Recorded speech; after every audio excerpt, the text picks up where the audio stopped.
What is going on, everybody? It's that time again. Total Takedown for UFC Vegas 31. You know how this shit goes at this point. We are talking overs, unders, how long a fight will last. Let's dive straight on into it. And yes, your boy needs a haircut. First fight of the night, we've got Alan Baudot taking on Rodrigo Nascimento. And what we've got is a total here set at 1.5 rounds. The over is plus 120, under is minus 165, it looks like. And we know how the UFC heavyweights tend to go. That over 1.5 is a sneaky, sneaky bet. This is one of those spots where everyone is absolutely expecting Rodrigo Nascimento to just style on Baudot. Use that ground game. Use that submission offense. Take him down. Do what you got to do. But what we've seen from Alan Baudot is a pretty good get-up game, and he's working with a good camp. He's training with Cyril Gahn, who's a guy that is great for using that takedown and defensive grappling type of strategy. So I think that Baudot is getting counted out a little bit too much this week, and I think that everyone expecting that Rodrigo Nascimento first-round submission, I don't know if it's coming that quick, I'll be honest. I fully expect Rodrigo to win this fight, probably by submission, but I don't know if he gets it done super fast in the first round. I think maybe they play around a little bit on the feet. I think maybe he takes him down, but we see a new wrinkle in Baudot's game. He manages to get back up to his feet, or at least not give up a bad position and get grinded on for a bit. If I was gonna bet this fight, I'd be looking over 1.5 at a plus price. It's not going to make my betting card, I'll tell you that much, but I'm also not paying minus 150, minus 160 chalk on an under 1.5 when we've seen this story a million times before with these UFC heavyweights. Fight number 2. Flyweight battle, Francisco Figueiredo taking on Malcolm X Gordon, the other Figueiredo here. Total once again set at 1.5 rounds. Over 1.5 is over 1.5 is minus 145. The under 1.5 plus 125, and this is a case that's the exact opposite situation. I'd be potentially looking under 1.5 rounds here. We all know Malcolm Gordon's chin problems. He's got an issue. The dude does not like getting hit, and he is blatantly obvious when he struggles with getting punched in the face. But Malcolm Gordon is the more skilled fighter of these two guys. He's also going to have a significant speed advantage. He's a Brazilian Jiu-Jitsu black belt, and Francisco Figueiredo was resorted to grappling in his last fight, using that to get a win over Jerome Rivera. So he may end up in that same situation here, and that might not work out well for him because Gordon is very offensive when it comes to his grappling. So I could see a finish, and honestly, I could see a finish coming from both sides. You don't really knock out the Figueiredo brothers. I know it's happened before, but generally speaking, they're incredibly tough and durable, but I could absolutely see Malcolm Gordon clubbing and subbing Figueiredo, and then of course if Figueiredo lands one or two good shots, we will see Malcolm Gordon crumble into a ball again. So under 1.5 at plus 125 would be the way I would be looking here, and honestly, I wouldn't even hate taking the alternate line of under 2.5 and laying minus 140, minus 150 sauce on that, because I could see this fight getting into the second round. How much longer beyond that it'll last, I'm not entirely sure, but I don't think it goes the distance. Next fight up, Bantamweight battle. Miles Johns taking on Anderson dos Santos. Total here set at 2.5. The over 2.5 is minus 190. The under 2.5 is plus 165. This is another fight where I'm kind of expecting Miles Johns to just do what he does, right? This guy's a grappler. He embraces that grind. He will take you down. He will smother you. He's playing with fire a little bit with Anderson dos Santos, though. This guy is a finisher. He throws heavies on the feet, and then he looks to get into scrambles on the mat and use that BJJ black belt. Miles Johns is a guy that we have seen improve decently his last couple fights. We've also seen him struggle the later these fights goes. He's a heavy hitting wrestler, all power, slows down a little bit late in fights because he starts using up all of that gas. I could see Anderson dos Santos turning the script a little bit late, but more often than not, I do think this fight makes it at least into the third round, more than likely all the way to the judges' scorecards. So I'd be looking over, but minus 190 is way too much of a price tag. I'm not touching this one. That's a very sketchy fight in my opinion. This whole card is sketchy if we're being honest. Bantamweight fight up next. Khalid Taha taking on Sergey Morozov. Total here set at 2.5. Sorry about that. Total set at 2.5. Over 2.5 is minus 210. The under 2.5 is plus 175. And I could see where you're getting value on the under 2.5 here in this spot. Sergey Morozov has a big right hand, nasty grappling submission game. Khalid Taha is just a power wrestler, nasty ground and pound. He's got some decent offensive submissions and a good squeeze on him as well. So I could see the under 2.5 being an argument. However, Khalid Taha's durability is something that really takes away from this under ever cashing, because if he is outclassed by his opponent, it still doesn't matter. You really just don't finish the guy. So I'm not expecting Khalid Taha to have the skill set needed to finish someone like Sergey Morozov. And because of the durability of Taha, I could see Morozov maybe getting that finish, but it's not entirely likely. So I'd be looking over 2.5 and fight goes the distance here. You can get over 2.5 minus 210. Fight goes the distance is about minus 175 in spots. I think we're seeing the judges' scorecards on that one. Next up, we got a women's strawweight fight. Amanda Lemos taking on Montserrat Ruiz. Total set at 2.5. Over is minus 137. The under is plus 117. So we've got a spot here where the bookmakers are expecting this fight to go over, but only just. And that's because we've seen the finishing ability of Amanda Lemos. She is somebody who has routinely knocked her opponents out. She's got rare power for the women's strawweight division, but she's taking on a Mexican warrior in Montserrat Ruiz, someone who is incredibly durable, blocks punches with her face, and has no problem walking through whatever you want to dish at her. So this is a spot where I could see Amanda Lemos getting that knockout, but it wouldn't shock me whatsoever if Ruiz was just able to take everything dished out to her. The over 2.5 seems almost like a rare value spot for these type of women's fights, because at women's strawweight, you just don't see a lot of finishes. So when you've got one fighter who's unnaturally durable like a Montserrat Ruiz, you tend to see that one go over. I would take the over 2.5 here in this spot. We've got the final fight of the preliminary card here. Daniel Rodriguez taking on Preston Parsons. Total here set at 2.5. The over 2.5 is plus 165. The under 2.5 is minus 190. They are expecting a finish in this fight, and they're expecting a finish in a big way. I'm actually a little surprised by that number. We are at 170 pounds, so we see finishes at this weight class a decent bit, but we are talking about a guy in Preston Parsons who, making his UFC debut, coming in on short notice, he's got a 100% finish rate, right? He's only ever submitted opponents, and he's never seen the judges' scorecards even in a loss. He's been subbed once, he's been knocked out another time. So maybe we're getting that one round or bust late notice type of fighter who's coming in, knows he needs to get it done, otherwise it's over for him. It looks like the 1.5 here is a pick'em price tag. Over 1.5 minus 120, under 1.5 is even money plus 100.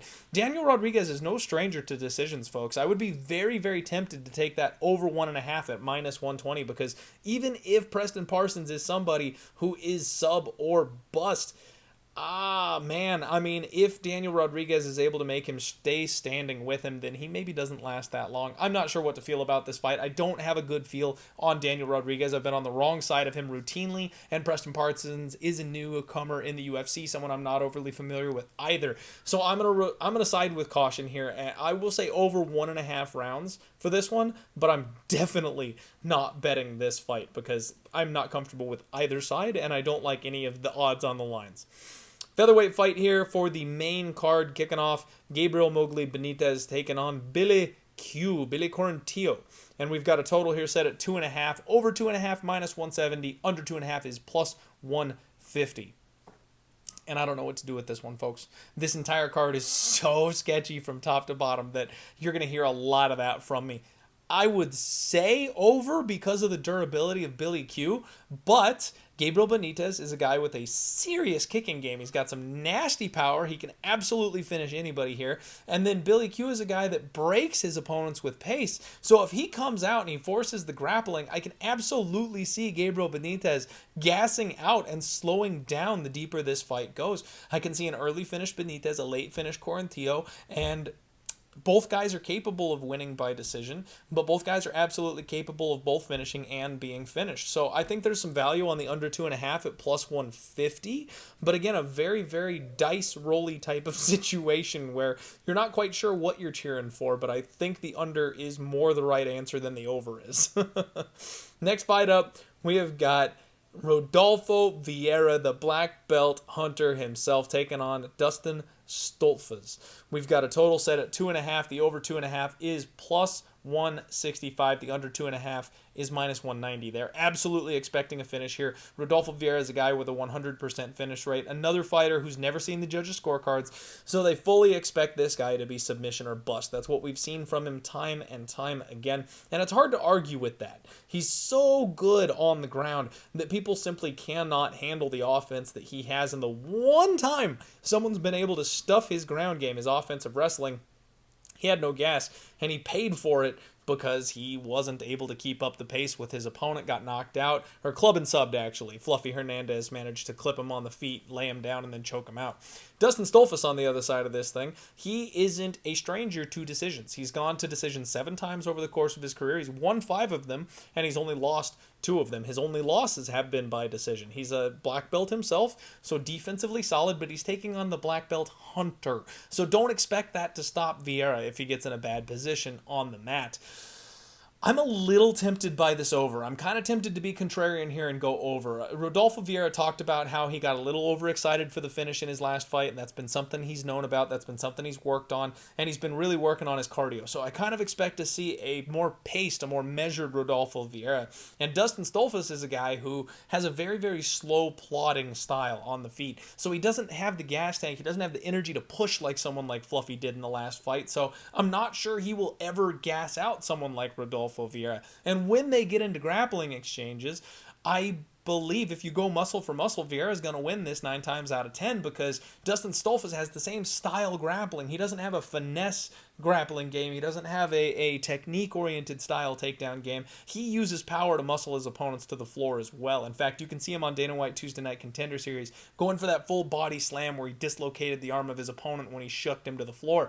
That's not going to work on Rodolfo Vieira. You're not muscling Rodolfo Vieira. So if these guys start grappling, I fully expect Vieira to get this thing in his realm, be the one on the mat, and then when they're on the feet, yes, Stolzfus may be the better striker of the two, but he does not have the pressure, he does not have the speed, he does not have the gas tank to make Rodolfo pay like Fluffy Hernandez did. So I think we could see a more measured, slow-paced game, and I could actually see Rodolfo Vieira grappling himself to the first ever decision win of his career by being forced to just kind of control his pace and stay on top of someone like Stolzfus for the course of a 15-minute fight. I don't want to bet that because I've got a big fat parlay with Rodolfo Vieira on it, and his best path to victory is submission. So I'm not going to play the over on this one looking for value when I've got the fighter side already so heavily, and I really would prefer a submission so I don't have to sweat a full 15-minute fight. But if we had to bet totals only and I didn't have a play on this one from a side perspective, I think the value's on the over 1.5. 2.5. Sorry about that. What we've got coming up next is a lightweight fight. Jeremy Little Heathen Stevens taking on Mateusz Gamrot, and we're getting to the top of the card already. Total here set at 2.5. The over 2.5 is minus 120. The under 2.5 is even money plus 100. And I think that's fair. Jeremy Stevens coming up a weight class. He's fighting at lightweight for the first time in a long time. Mateusz Gamrot, a guy that really seems like he's on the cusp of breaking into contendership. A name like Jeremy Stevens would really push him over that hump and have people taking him seriously at 155. Jeremy Stevens, a technical brawler. He likes to get in people's faces, use the leg kick game. He can mix in the grappling himself. Gamrot, a sneaky good grappler out of ATT, a guy who knows how to take his opponents down, struggles to keep them there, but he has a nice striking game and a big, powerful right hand, which is a weapon that Jeremy Stevens has had a really hard time dealing with lately. I think this one is sketchy from a total perspective because I could see Gamrot utilizing the grappling over Jeremy Stevens, who, let's face it, belongs at 145 and is a bit of a smaller opponent. Gamrot may have more grappling success in this fight than we've seen previously, and in the small cage at the UFC Apex, he could just slow the pace of this fight down. But don't get me wrong, the way Jeremy Stevens fight, I could see him pushing a pace. I could see Mateusz Gamrot being forced into a firefight, and if that happens, one or both of these guys are absolutely there to be hit and could be potentially knocked out. I side with Gamrot here. I think he's the better striker. I think that right hand is going to be a problem, but I would actually look more towards the over in this fight potentially hitting the judges' scorecards if I was going to play this total.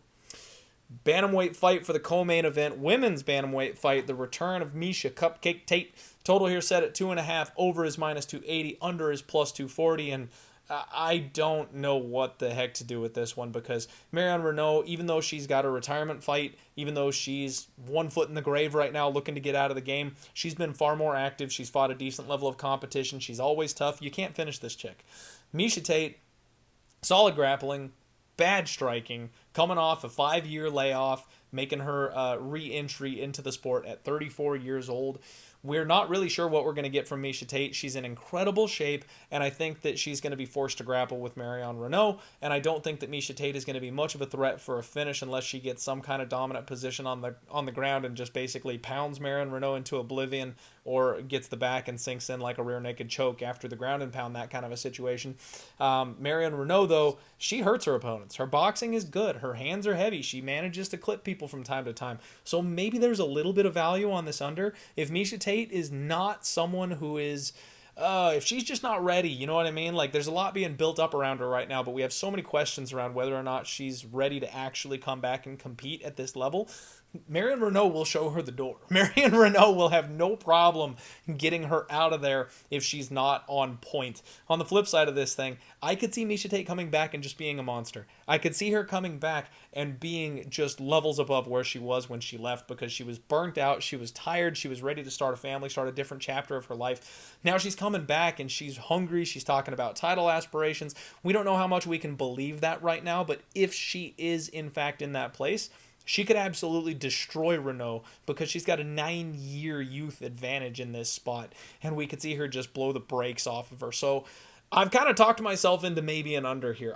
Again, I don't know that I'm necessarily going to actually pull the trigger and bet it, but with how many things could go wrong in this fight for not just one side, but for both fighters. We've seen fighters in retirement fights just absolutely wave the white flag before because they know they're done.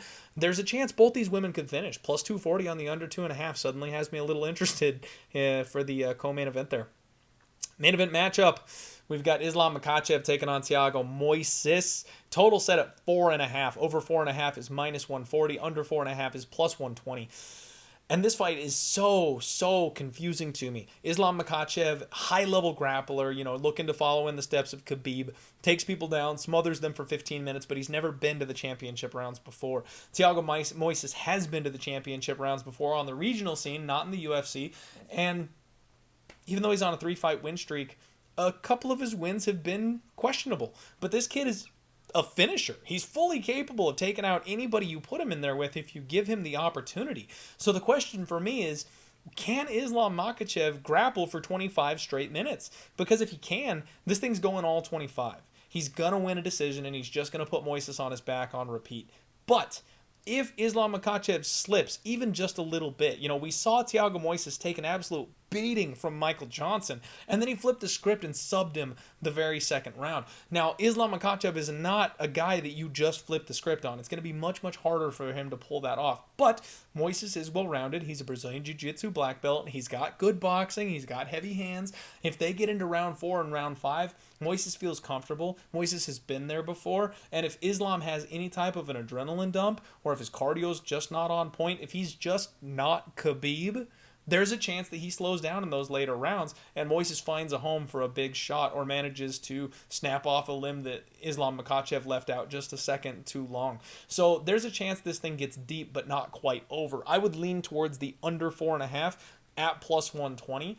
But really, if you're a Makhachev believer, then you probably believe in Makhachev by decision more so than anything. The under is a little bit of a bet on Thiago Moisés. Makhachev does have submissions of his own, but I think he favors more the wrestling than the submissions, and I don't see Thiago Moisés giving up his back or giving himself some kind of a bad position where he's actually going to get finished. So again, if you're siding here with a fighter, you're kind of picking your total if you do that as well. Like I said, I lean under to the 4.5 just a little bit, but this is not a bet that I plan on making, and I'm really curious to see how this fight goes. I will be very curious. I want it to go rounds 4 and 5 because I want to see what both these guys look like when they get deeper in this fight. That's the Total Takedown, folks. This is Pub Sports Radio. Make sure you smash that like button for me.